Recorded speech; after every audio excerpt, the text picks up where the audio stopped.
ज्ञान परंपरा प्राप्त गुरुओं के पास ही होता है और परंपरा प्राप्त जो गुरु है वही सच्ची पीढ़ी है, उसी को गुरु बनाना चाहिए। और परंपरा प्राप्त जो पीढ़ी है जो आज तक हमारे भारतवर्ष में विद्यमान है वो है शंकराचार्य जी की पीढ़ी। और शंकराचार्य जी जो हैं वो आज के समय में परंपरा प्राप्त हैं। ये कहना है भाई साहब शंकराचार्य वालों का, जो शंकराचार्य जी के शिष्य हैं उनका कहना है ये। अब यहाँ पर बात ये है, अपन को ये देखना है कि शंकराचार्य की परंपरा वाले भी इस चीज़ को फॉलो कर रहे हैं कि नहीं कर रहे हैं, ये देखना हमें। तो इसके लिए हमें शंकराचार्य का ही वीडियो देखना पड़ेगा। तो सबसे पहले हम ये देखते हैं कि शंकराचार्य जी जो हैं उनकी परंपरा में जो आज उनकी परंपरा में जो आज पीठाधीश हैं, जो शंकराचार्य के पद पर विराजमान हैं, वो कहीं फर्जी तो नहीं है।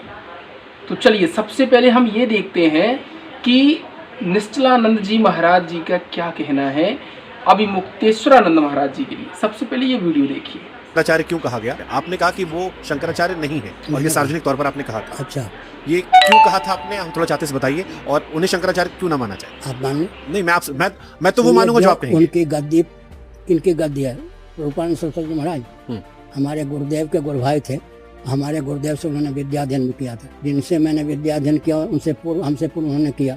हमारे बहुत परिचित वो थे। उन्होंने अंतिम सांस तक किसी को शंकराचार्य बनाया क्या? नहीं बनाया। उनको मालूम था बीमार हैं, शरीर छूटना है, फिर भी नहीं बनाया। लेकिन 2 व्यक्ति को उन्होंने दंडी स्वामी बना दिया। शायद उनकी कल्पना रही होगी कि शंकराचार्य बन के घूमेंगे। उनसे पूछे स्वरूपानंद महाराज कहीं मिलते हो तो उन्होंने अंतिम सांस तक बीमार रहने पर भी उत्तराधिकारी को नहीं बनाया। तो आपने देखा निश्चलानंद जी महाराज जी का कहना है कि जो अभिमुक्तेश्वरानंद जी हैं वो शंकराचार्य नहीं है, वो तो दंडी स्वामी है, वो शंकराचार्य नहीं है। शंकराचार्य आपके होंगे। जब शुभंकर मिश्रा जी ने पूछा तो उन्होंने कहा कि शंकराचार्य आपके होंगे, ये दंडी स्वामी है। इन्हें स्वरूपानंद जी ने कोई अधिकार दिया ही नहीं था शंकराचार्य बनने का, मतलब ये फर्जी है। इससे एक बात स्पष्ट रूप से सिद्ध हो जाती है कि ये परंपरा प्राप्त पीढ़ी आजकल भ्रष्ट हो चुकी है। इसका मतलब ये हुआ कि अब इसमें ज्ञान नहीं रह गया है। अब दूसरी बात, अब आप कहेंगे चलो एकाध हो गया है, शंकराचार्य की जो वो है मठाधीश हैं उनमें एक ही मठ वाले शंकराचार्य ही तो डिस्टर्ब हैं, अभिमुक्तेश्वरानंद, जो कि निश्चलानंद जी महाराज जी ने बोल दिया है। तो अब ये बात देखते हैं हम कि जितने भी शंकराचार्य हैं क्या उनके पास ऐसा ज्ञान है कि वो पूरे विश्व भर को अपने ज्ञान से परास्त कर सकें। तो इसके लिए हम देखते हैं यदि वो परंपरा प्राप्त हैं तो उनके पास ये पूरा का पूरा ज्ञान बिल्कुल ऐसा होना चाहिए कि किसी को भी परास्त किया जा सके। तो चलिए अब हम देखते हैं ये वाला वीडियो। कोई शंकराचार्य इस समय ऐसी स्थिति में नहीं है जो मेरे सामने 5 मिनट को संस्कृत बोल ले। मेरी मूर्ख हैं, उनको शास्त्रों का ज्ञान नहीं है, वे राजनीतिक लोग हैं। तो आपने देखा इस वाले वीडियो में रामभद्राचार्य जी कह रहे हैं कि शंकराचार्य मेरे पास 5 मिनट भी नहीं ठहर सकते ज्ञान में, इतना ज्ञान है रामभद्राचार्य। इसका मतलब ये इतनी बड़ी चुनौती जो रामभद्राचार्य जी ने दे रखी है, तो इससे ये सिद्ध हो जाता है कि रामभद्राचार्य जी के आगे तो शंकराचार्य जी कुछ भी नहीं है। इसका मतलब ये है कि जो शंकराचार्य जी की परंपरा है और जो मठ चले आ रहे हैं उनके पास अब ज्ञान नहीं रहा। मेन चीज़ ये है, ठीक है। और ये बात करते हैं कि हमारे परंपरा प्राप्त, हमारी ब्रह्मा जी से परंपरा प्राप्त है, हम वहाँ से गुरु परंपरा बना रहे हैं।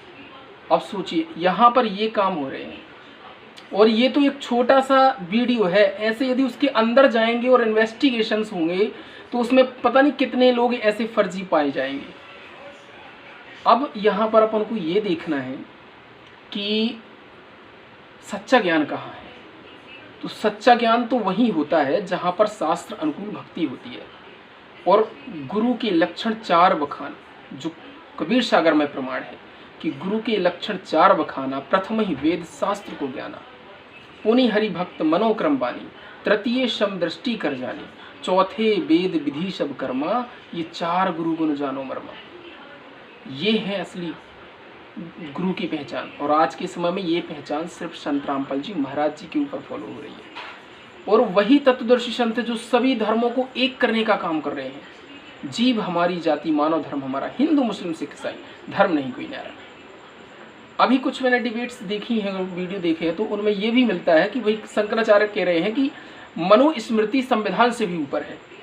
ये कह रहे हैं, सोचिए आप। बहुत स्टार्टिंग में मनुस्मृति हुआ करती थी, उसके बाद उन्होंने विधान लिखा था कि राजा महाराजाओं को कैसे रहना चाहिए, प्रजा कैसे होनी चाहिए, ब्राह्मणों का क्या काम होना चाहिए, शूद्रों वर्ण व्यवस्था को बहुत जोर दिया था उन्होंने। और अब ये बताओ मनुस्मृति आज के समय में कैसे लागू होगी? उस टाइम पे तो राजा महाराजाओं का शासन था, ये देश में कानून व्यवस्था थोड़ी थी जो आज लोकतंत्र व्यवस्था है, कानून व्यवस्था है, संविधान है। यदि उस टाइम से मनुस्मृति लागू होती तो आज कुछ होता ही नहीं, देश में विकास होता ही नहीं। बस आज भी राजा महाराजा उसी टाइम वाले होते, क्योंकि उसमें राजा महाराजाओं के लिए स्पेशल लिखा है। किसी मुख्यमंत्री, प्रधानमंत्री और लोकतंत्र के बारे में थोड़ी लिखा है कि मनुस्मृति आज लागू हो जाए।